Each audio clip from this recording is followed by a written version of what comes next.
చెప్పండి. ఎలా ఉంది మేడం చూసుకున్నట్లయితే అసలు ఎలా ఉంది? 6 నెలలు చూశారు, కొత్త ప్రభుత్వాలు వచ్చాయి, కూటమి ప్రభుత్వాలు ఈసారి. 6 నెలల్లో మనం ఏం చెప్పలేమండి. కొంచెం ఇంకా టైం పట్టుద్ది. మనం మళ్ళీ యథావిధికి రావాలంటే టైం సెట్ చేసుకోవాలి. ఇంకా టైం పట్టుద్ది మేడం. బడ్జెట్ సమావేశాలు కూడా ముగిశాయి, రాయితీలు అయితే ఏమీ ప్రకటించలేదు. మనము ముగిసిన పాతవి లెక్క పెట్టుకోకూడదు, కొత్తవి. ఇప్పుడు ఏం జరుగుతుంది, ఇప్పుడు రేట్లు ఎలా ఉన్నాయి మార్కెట్లో?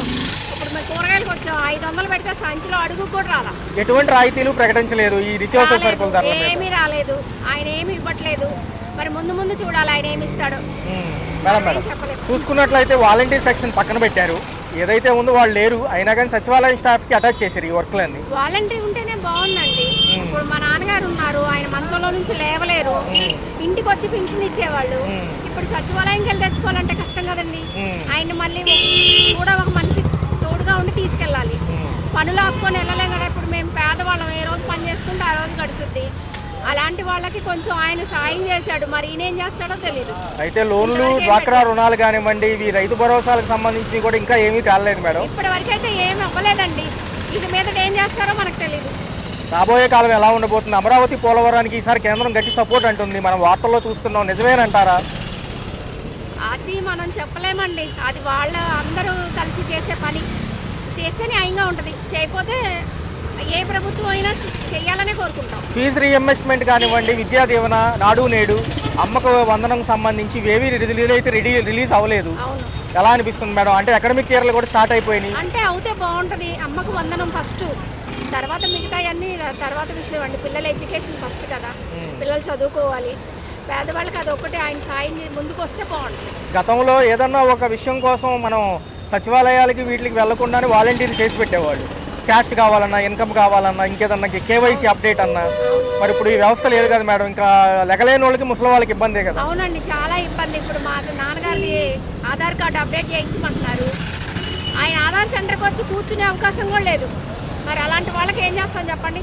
అదే సచివాలయం అనుకోండి, తీసుకెళ్ళి అక్కడ కూర్చోబెట్టవచ్చు. ఆధార్ సెంటర్ ఎక్కడెక్కడో ఉంటాయి, అక్కడికి తిప్పలేం కదా పేషెంట్ని. అది కొంచెం కష్టమైన విషయం. మహిళలకి పెద్దపీట వేశామన్నారు, అఘాయిత్యాలు జరుగుతున్న చట్టాలు ఏమీ రాలేదు. మన అసెంబ్లీలో అనుకున్నప్పటికీ కూడా అంతకుముందు దిశ పోలీస్ స్టేషన్ యాప్స్ ఉండేవి. మరి అప్పుడు ఎలా అనిపిస్తుంది, ఇప్పుడు ఎలా ఉంది మేడం? దిశ పోలీస్ స్టేషన్ యాప్ బాగా మంచిగా అనిపించిందండి. మనం ఏదన్నా బయటికి వెళ్ళినప్పుడు మనకు ప్రమాదం జరగకుండా ఉండడానికి అది బాగుంది. అది మళ్ళీ కంటిన్యూ చేయాలని నా అభిప్రాయం. ఉప ముఖ్యమంత్రి గారు పవన్ కళ్యాణ్ గారు ఉన్నారు, 30,000 మంది మహిళలు గతంలో మిస్ అయ్యారన్నారు. మొన్న రిపోర్ట్ చూస్తే 34 కేసులే అని చెప్పి వాళ్ళు ఇచ్చిన అసెంబ్లీలో ప్రవేశపెట్టిన లిస్టులో అవి వాళ్ళ అవకాశానికి తగ్గట్టు మాట్లాడతారండి. అవన్నీ నిజాలు కావు. ఆయన చేయగలరంటారా ఇప్పుడు ఇవన్నీ సమర్థవంతంగా? చెప్పలేనండి, నాకైతే తెలీదు.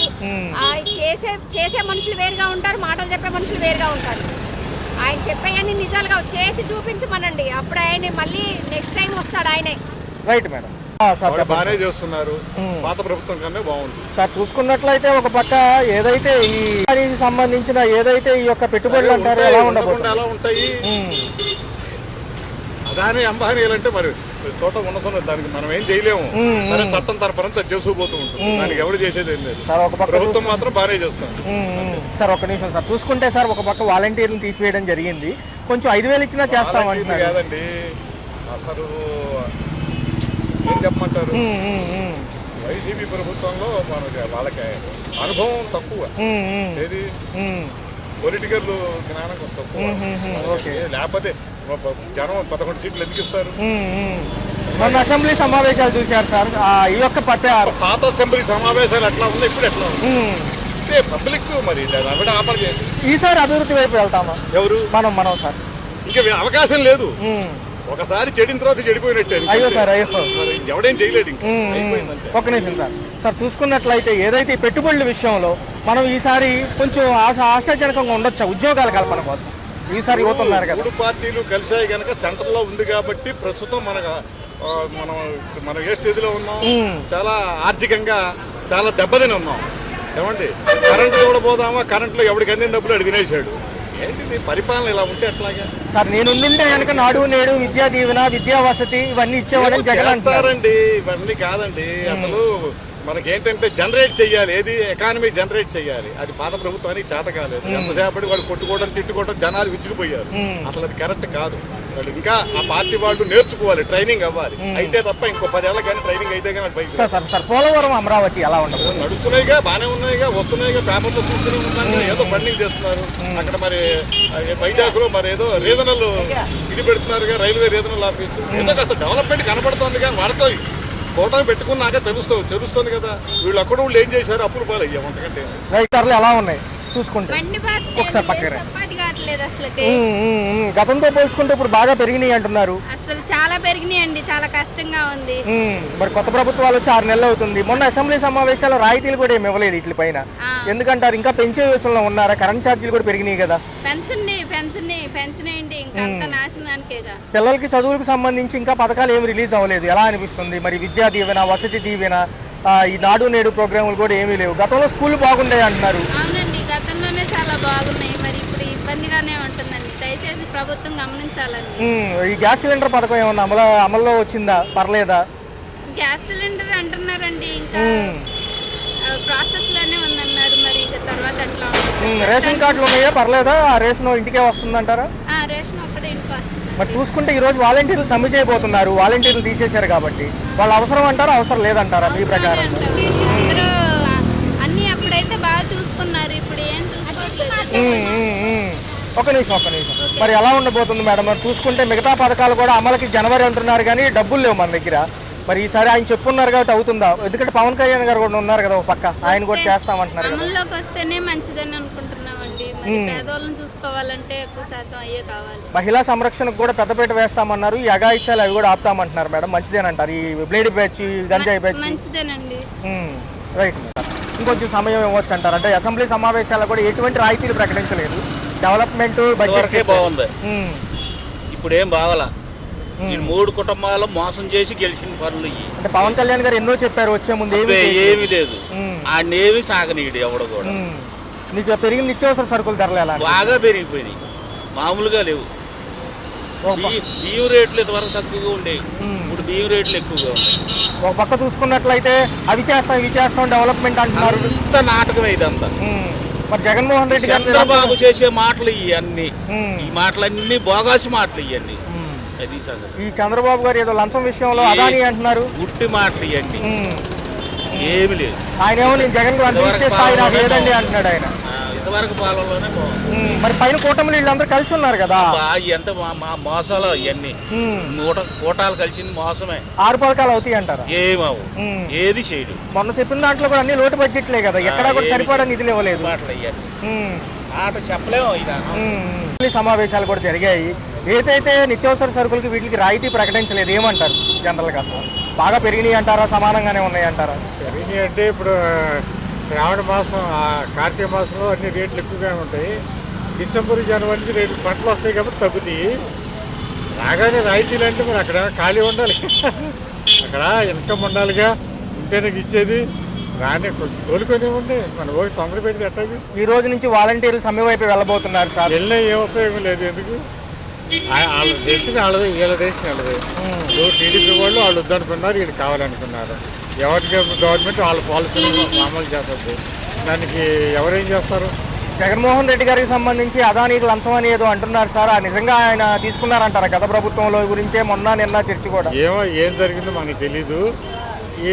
ఏం జరిగినా పైన సెంట్రల్ గవర్నమెంట్ ఉంది, మోడీ ఉన్నాడు. అందుకని ఎవరైనా ఏమైనా చేయగలరు. దీనికి వీళ్ళు ఒకరి మీద వాళ్ళు అలర్ట్ చేసుకోవడం తప్ప అసలు కర్త కర్మ క్రియ అంతా సెంట్రల్ గవర్నమెంటే. దాన్ని బట్టి మనం చెప్పలేమండి. తీసుకున్నారా అంటే చెక్కు రూపంలో తీసుకుంటే తెలుసుద్ది, క్యాష్ రూపంలో తీసుకుంటే తెలియదు. రాజకీయ నాయకులు అన్న తర్వాత ఏమి తీసుకోకుండా లంచాలు తీసుకోండి. ఏ గవర్నమెంట్ ఇండియాలో, ప్రపంచంలో, ఇండియాలోనే మెయిన్ ఎక్కడ ఏ గవర్నమెంట్ పనులు చేయదు. ఈ 6 పథకాలు అమలు వైపు వెళ్తాయి అంటారా సార్, లేదా లోపభూయిష్టంగానే ముగిసిపోతుంది అంటారు ఈ 4 ఏళ్ళు? అన్ని పథకాలు కాబట్టి కొన్ని పథకాలు ప్రవేశపెడతాడు, ఇస్తాడు. అన్ని పథకాలు పెడితే మళ్ళీ సంవత్సరానికి 70-80 కోట్లు అప్పులు చేయాలి. ఆ 70,000-80,000 కోట్లు అప్పులు చేస్తే ఇంకేం చేస్తున్నా, మళ్ళీ గొంత రోడ్లు అవుతాయి కాబట్టి అంత ఖర్చు పెట్టడని అనుకుంటున్నా. తర్వాత ఫ్యూచర్లో ఏమైనా చేస్తే చేయొచ్చు, కానీ ప్రస్తుతానికి ఇంకా ఏమంటారు, అప్పులు చేసి ఆయన చేశాడు మరి ఏం చేసేది ఏముంది ఇంకా అంటారు. అందుకని ముందు రాజధాని నిర్మాణం జరిగిపోతే 1,00,000 కోట్లు 90,000 కోట్లు వస్తాయి, 10,000 ఎకరాలు అమ్మితే. వాటితో ఆ పని ఒకటి జరుగుతూ ఉంటే అప్పుడు అప్పులు చేసినా తీసుకోవడం వీలవుతుంది. అన్నీ ఒకేసారి చేసినా వాళ్ళకి తేడా ఉండకుండా పోతుంది. అంటే 4 ఏళ్ళు పరిమితి పెట్టుకుని వెళ్తామంటున్నారు సార్ అభివృద్ధి వైపు. ఈ అమరావతి పోలవరం పరిస్థితి ఏంటంటారు? కేంద్రం ఈసారి గట్టి సపోర్ట్ ఉన్నట్టేనా లేకపోతే అమరావతి ఏదో జరిగింది కదా, ఆ గోళ్ళ వాల్ నిర్మాణాలు ఇవి చేస్తారు, అయ్యే 3-4 సంవత్సరాలు పడుతుంది. అమరావతి మెయిన్ ఇన్ఫ్రాస్ట్రక్చర్ చేస్తే రైళ్లు, కాలువ, విద్యుత్తు, రోడ్లు వేసారనుకోండి, అప్పుడు అక్కడ కన్స్ట్రక్షన్ చేసేవాళ్ళు వస్తారు, అప్పుడు రేట్లు పెరుగుతుంది. ఈ పెట్టాలన్నా ముందు ఒక 56,000 కోట్లు కావాలి కదా, వాటి కోసం ఇలా తిప్పలు పడుతున్నారు. పన్నేవాళ్ళు అబ్జెక్షన్ పడుతుంది. ఈసారి అభివృద్ధి వైపు వెళ్తాము సార్, ఉద్యోగ కల్పన కానివ్వండి. ఎక్కడైనా ఒకేసారి డే అండ్ నైట్ అద్భుతాలు ఏం జరగవు. జనాభా ఎక్కువ, విపరీతమైన జనాభా, పని, అందరికి ఉద్యోగాలు ఎక్కడ వచ్చేస్తాయి. ఇప్పుడు మా పంట ఉంది, బీపీటీలు సన్నాలు వేసాం, 1450 కొన్నారు బస్తా. ఇక్కడ నేను కేజీ 33 రూపాయలు, 63 రూపాయలు పెట్టి లలిత బ్రాండెడ్ కొన్నా. నేను అక్కడ అమ్మేది 30 రూపాయలకి అమ్ముతున్నా. అక్కడ నిల్వ పెట్టుకోవటం వీలవదు, మిల్లర్స్ తక్కువ కొన్నారు. ముతక ధాన్యాలకి వాల్యూ ఉంది కానీ బీపీటీకి లేదు. కానీ ఇక్కడ కొనేటప్పటికి బీపీటీలకి వాల్యూ పెరిగింది. అవి కంట్రోల్ సివిల్ సప్లైస్ వాళ్ళు కానీ గవర్నమెంట్ కానీ సప్లై చేసి రైతులకు న్యాయం జరిగేది చూడాలి. 1450 వస్తా అంటే అక్కడ మాకేం రావట్లేదు. అది సివిల్ సప్లైస్ వాళ్ళు కంట్రోల్ చేసి అది ముందు వచ్చేసింది. పంట డిసెంబర్లో రావాల్సి ఇప్పుడు వచ్చింది. ఈ తుఫాను మాలను కోసేసారు మిషన్ మీద. రైతులకి ఈ సంవత్సరం కొంచెం నష్టం వచ్చేటట్టు ఉంది. ఆ రైతు పంట ధాన్యం తక్కువ పడకుండా కొంచెం వీళ్ళు మార్కెటింగ్ వాళ్ళు కానీ గవర్నమెంట్ కానీ యాక్షన్ తీసుకోవాలని చెప్పి మోడీ గారు 2027 జమిలీ ఎన్నికలు ఉన్నప్పటికీ రాష్ట్రంలో 2029కే సార్వత్రిక ఎన్నికలు చేస్తామని చంద్రబాబు నాయుడు గారు అంటున్నారు సార్. మరి ఎలా ఉండబోతుంది ఈసారి? జమిలీ ఏం జరగదు, అందరూ ఒప్పుకోరు. జమిలీ పెట్టినంత మాత్రం నా మధ్యలో 2-3 గవర్నమెంట్ మారిపోవచ్చు, సంఖ్యాన్ని గవర్నమెంట్ పడిపోవచ్చు. అప్పుడు ఏం చేస్తారు? మళ్ళీ అప్పుడు ఎవరేం చేయలేరు, మళ్ళీ పెడతారు జమిలీలు. జమిలీ అనేది జరిగేది పని కాదు. వాళ్ళు ఏదో ఇప్పుడు కూడా కొత్త సిద్ధాంతాలతోటి 3వ-4వసారి అధికారంలో వస్తున్న వాళ్ళు వేస్తారు. అధికారంలో ఉండేవాళ్ళు జమిలీ ఒప్పుకోరు, లేనివాళ్ళు అధికారం వస్తుంటే రాష్ట్రానికి జమిలీ అంటారు. వాళ్ళు వచ్చాక 6 పథకాలు చెప్పాయి. ఈ 6టిలో కూడా ఫస్ట్ పెన్షన్ అన్నారు, తర్వాత గ్యాస్ సిలిండర్లు అన్నారు. పర్లేదా? గతం బాగుందో ఇప్పుడు బాగుంది? అప్పుడు జగన్మోహన్ రెడ్డి గారు 9 పథకాలు బాగున్నాయా, ఇప్పుడు ఇవి బాగున్నాయా? ఇప్పుడు ఇంకా ఏం తెలియట్లేదు, ప్రస్తుతానికి పెట్టుకున్నాము. మనీ పడేంత వరకు తెలియదు, కానీ పేదవాళ్ళకి మాత్రం ఇంకొంచెం చేయాలి. మాలాంటి పేదవాళ్ళకి ఏమీ దొరకట్లేదు. ఈసారి వాలంటీర్లు కూడా లేరు. ఏదైనా సేవలు కావాలంటే, ఏదైనా కాగితం కావాలన్నా ఇబ్బందే కదా? ఇబ్బందిగానే ఉందండి. ఆఫీసర్లు కొంతమంది చెప్తున్నారు, కొంతమంది సరిగ్గా చెప్పట్లేదు. తెలియని వాళ్ళకి చెప్పాలి కదా. ఇప్పుడు ఎవరైనా పెద్దవాళ్ళు ఉంటారు, వాళ్ళకి ఏమీ తెలియదు. వాళ్ళు కొత్తగా ఇల్లు మారినా చేసినా వాళ్ళకి అన్ని సౌకర్యాలు కల్పించాలి.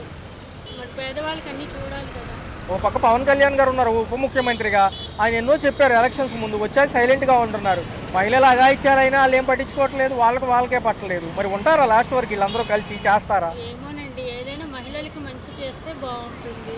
పేదవాళ్ళకి మంచి చేస్తే చూసి వాళ్ళకి ఏమైనా పథకాలు మంచిగా కావాలంటే మీరు వచ్చి ఎంక్వైరీ చేసుకోండి. ఎవరు ఉన్నవాళ్ళు, ఎవరు లేని వాళ్ళు, అసలు ఏమీ లేని వాళ్ళకి ఏమీ రావట్లేదు. మొన్న బడ్జెట్ సమావేశాలు 10 రోజులు జరిగినా కానీ రాయితీలు ఏం ప్రకటించలేదు, సరుకుల పైన కానీ వీటిపైన కానీ. ఏదేదో వాళ్ళ మీద వీళ్ళ మీద వాళ్ళు. గతంలో సంక్షేమం 9 పథకాల్లో ఎంతో కొంత అన్ని రోజులు ఎక్కువ శాతం ఉన్నారు. మరి ఈసారి అవన్నీ 6 పథకాలు అంటున్నారు, డబుల్ బడ్జెట్లు. నిన్న జగన్మోహన్ రెడ్డి గారు ఏమంటున్నారంటే, ఈ పాటికి నేనుంటే ఫీజు రీఎంబర్స్మెంట్ సెంట్రల్ సిలబస్సే ఉండేది స్కూళ్ళల్లో, గతంలో బాగుండేది, అవన్నీ ఇచ్చేవాడిని అంటున్నారు ఫస్ట్ విడతగా అన్న. ఏమోనండి, ఇంకా ఏమైనా పథకాలు అమలు చేస్తే కానీ పేదవాళ్ళకి ఏమొచ్చేది ఏంటి అనేది తెలియదు.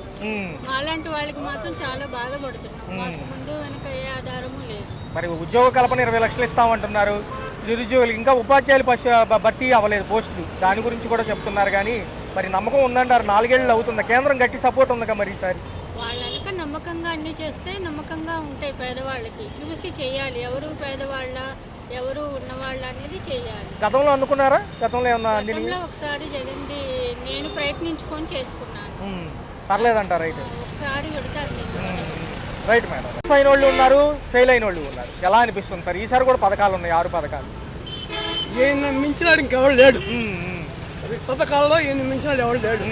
చూసాంగా లోకల్ 5 సంవత్సరాలు అంతా దోసుకుపోయారు. సార్ కేంద్రం సపోర్ట్ ఉంది, అమరావతి పోలవరం మేము చూడొచ్చు అంటారా? మా భవిష్యత్తు అన్న చూస్తుంది. గ్యారంటీగా, గ్యారంటీ 3 ఇయర్స్లో గ్యారంటీ. మొన్న అసెంబ్లీ సమావేశాలు 10 రోజులు నడిచాయి. రాయితీలు అయితే ఏం ప్రకటించలేదు, కానీ ఏదైతే బడ్జెట్లు అయితే అరకొరగా ఉన్నాయని విశ్లేషకులు అంటున్నారు. నిజమే, చేసిన అప్పులను తీర్చాలిగా, అన్ని అప్పుల్లో ముంచిపోయాడు. అప్పులను తీర్చాలిగా, వడ్డీలు కట్టాలిగా, ఎక్కడి నుంచి కట్టాడు? ఈ అదానికి సంబంధించి లంచం విషయంలో ఏదో గొడవలు జరుగుతున్నాయి సార్, ఏమనిపిస్తుంది? అది సెంట్రల్ చూసుకుంటుంది, సెంట్రల్ చూసుకుంటుందండి, మనకు సంబంధించి కాదు. ఈసారి 20 లక్షల ఉద్యోగ కల్పన అవుతుందంటారా సార్ వీళ్ళు? గ్యారంటీగా అయింది. సార్ మరి మోడీ గారు జమిలీ ఎన్నికలు అంటున్నారు 2027. అది ఏమో అది నిర్ణయం మనకు తెలియదు. అభివృద్ధి సాధ్యమైన ఈ 4 ఏళ్లలో గ్యారంటీగా, గ్యారంటీ. పవన్ కళ్యాణ్ గారు ఉప ముఖ్యమంత్రిగా ఉన్నారు, ఆయన పనితీరులు ఏమన్నా బాగున్నాయి? బ్రహ్మాండంగా ఉన్నాయి ఆయన పనితీరు. కాబట్టి నిన్న మహారాష్ట్ర పోయాడు, 11 గెలిపించాడు. ఇక్కడ 21 వేసాడు, 21 గెలుచుకున్నాడు. ఆడ పోయాడు, 11 గెలిపించుకున్నాడు.